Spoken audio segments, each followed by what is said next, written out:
মাছ ছাড়ার জন্য আমার পুকুরটা পুরোপুরি রেডি হয়ে গেছে। আমি এখানে চিংড়ি মাছ ছাড়বো, চিংড়ি মাছের পোনা। আমাদের এখানে চিংড়ি মাছের পোনার দাম হচ্ছে এখন 1,000 পোনার দাম 3,3200 টাকা করে। এই জন্য এর একটু বেশি যত্ন নিতে হয়।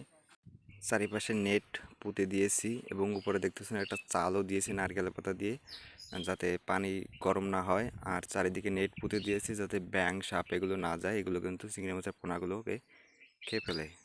আপনারা যারা মাছের চাষ করেন বা মাছের পোনা চাষ করেন তারা কিন্তু অবশ্যই এই নেট দিয়ে দিবেন চারিপাশে, তাহলে কিন্তু আপনার মাছ খুব কম কাটবে। আর একটা বিষয় হচ্ছে কি, মাছের পোনা ছাড়ার আগে আপনারা পানিতে মেডিসিন দেবেন, ঠিক আছে? কিছু কিছু মেডিসিন আছে, সেই মেডিসিনগুলো দিলে কিন্তু মাছ ছোটো থাকতেই কিন্তু মাছ মারা যায় না এবং রোগ ব্যাধি খুব কমই হয়।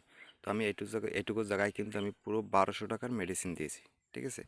আপনাদের আশেপাশে এলাকায় যে বিশেষজ্ঞ আছে মাছ বিশেষজ্ঞ, তাদের কাছ থেকে জেনে নেবেন।